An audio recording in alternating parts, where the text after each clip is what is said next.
Digital India यानी सरकारी तंत्र तक हर किसी की पहुंच।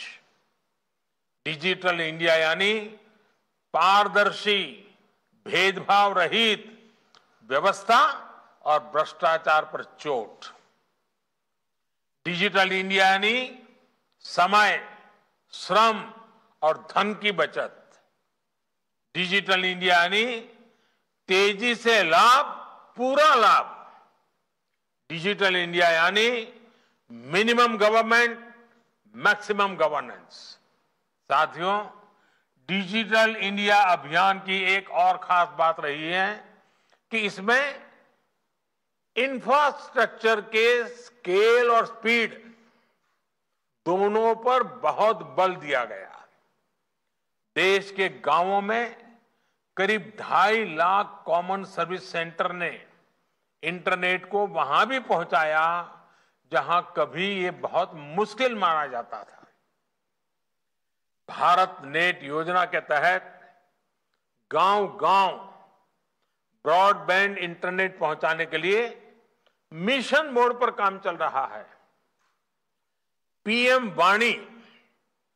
पीएम वाणी योजना से देश भर में ऐसे एक्सेस पॉइंट बनाए जा रहे हैं जहां कम से कम कीमत में ब्रॉडबैंड वाईफाई इंटरनेट उपलब्ध हो सके। इससे विशेष रूप से हमारे गरीब परिवार के बच्चों को, युवा साथियों को ऑनलाइन शिक्षा के अवसरों से जोड़ने में मदद मिलेगी। अब तो कोशिश ये भी है कि देश में सस्ते टैबलेट्स और दूसरे डिजिटल डिवाइस उपलब्ध हो सके। इसके लिए देश और दुनिया की इलेक्ट्रॉनिक्स कंपनियों को पीएलआई स्कीम की सुविधा दी गई है। साथियों, आज भारत जितनी मजबूती के साथ दुनिया की अग्रणी डिजिटल इकोनॉमी में से एक बना है, वो हर भारतवासी के लिए गौरव का विषय है। पिछले 6-7 साल में अलग अलग योजनाओं के तहत करीब 17 लाख करोड़ रुपए, 17 लाख करोड़ रुपए सीधे लोगों के बैंक खातों में ट्रांसफर किए गए हैं। कोरोना काल में डिजिटल इंडिया अभियान देश के कितना काम आया है, ये भी हम सभी ने देखा है। जिस समय बड़े बड़े समृद्ध देश लॉकडाउन के कारण अपने नागरिकों को सहायता राशि नहीं भेज पा रहे थे, भारत हजारों करोड़ रुपए सीधे लोगों के बैंक खातों में भेज रहा था। कोरोना के इस 1.5 साल में ही भारत ने विभिन्न योजनाओं के तहत करीब 7 लाख करोड़ रुपए डायरेक्ट बेनिफिट ट्रांसफर डीबीटी के माध्यम से लोगों के बैंक अकाउंट में भेजे हैं। भारत में आज सिर्फ यूपीआई, भीम यूपीआई से ही हर महीने करीब 5 लाख करोड़ रुपए का लेन देन होता है। साथियों, किसानों के जीवन में भी डिजिटल लेन देन से अभूतपूर्व परिवर्तन आया है। पीएम किसान सम्मान निधि के तहत 10 करोड़ से ज्यादा किसान परिवारों को 1,35,000 करोड़ रुपए सीधे बैंक अकाउंट में जमा किए गए हैं। डिजिटल इंडिया ने वन नेशन वन एमएसपी की भावना को भी साकार किया है। इस वर्ष गेहूं की रिकॉर्ड खरीद का लगभग 85,000 करोड़ रुपए सीधे किसान के बैंक खाते में पहुंचा है। इनाम पोर्टल से ही अब तक देश के किसान 1,35,000 करोड़ रुपए से ज्यादा का लेन देन कर चुके हैं। साथियों, वन नेशन वन कार्ड यानी देश भर में ट्रांसपोर्ट और दूसरी सुविधाओं के लिए पेमेंट का एक ही माध्यम एक बहुत बड़ी सुविधा सिद्ध होने वाला है। फास्टैग के आने से पूरे देश में ट्रांसपोर्ट आसान भी हुआ है, सस्ता भी हुआ है और समय की भी बचत हो रही है। इसी तरह जीएसटी से ई वे बिल्स की व्यवस्था से देश में व्यापार कारोबार में सुविधा और पारदर्शिता दोनों सुनिश्चित हुई है। कल ही जीएसटी को 4 वर्ष पूरे हुए हैं।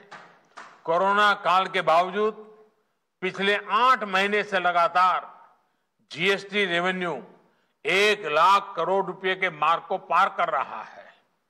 आज 1 करोड़ 28 लाख से अधिक रजिस्टर्ड उद्यमी इसका लाभ ले रहे हैं।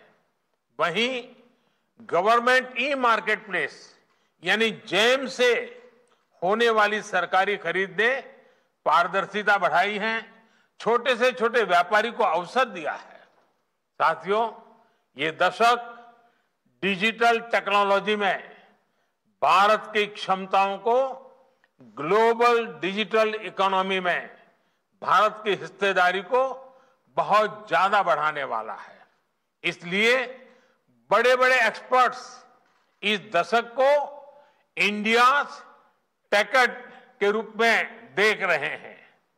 एक अनुमान है कि अगले कुछ सालों में भारत की दर्जनों टेक्नोलॉजी कंपनियां यूनिकॉर्न क्लब में शामिल होगी। ये दिखाता है कि डेटा और डेमोग्राफिक डिविडेंड की सामूहिक ताकत कितना बड़ा अवसर हमारे सामने ला रही है। साथियों, 5G टेक्नोलॉजी पूरी दुनिया में जीवन के हर पहलू में बड़े बदलाव करने वाली है। भारत भी इसके लिए तैयारी में जुटा है। आज जब दुनिया इंडस्ट्री 4.0 की बात कर रही है, तो भारत इसके एक बड़े भागीदार के रूप में उपस्थित है। डेटा पावर हाउस के रूप में भी अपनी जिम्मेदारी का भारत को एहसास है। इसलिए डेटा प्रोटेक्शन के लिए भी हर जरूरी प्रावधान पर निरंतर काम चल रहा है।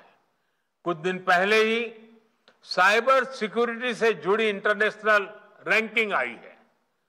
180 से ज्यादा देशों के ITU global cyber security index में भारत दुनिया के टॉप 10 कंट्रीज में टॉप 10 देशों में शामिल हो चुका है।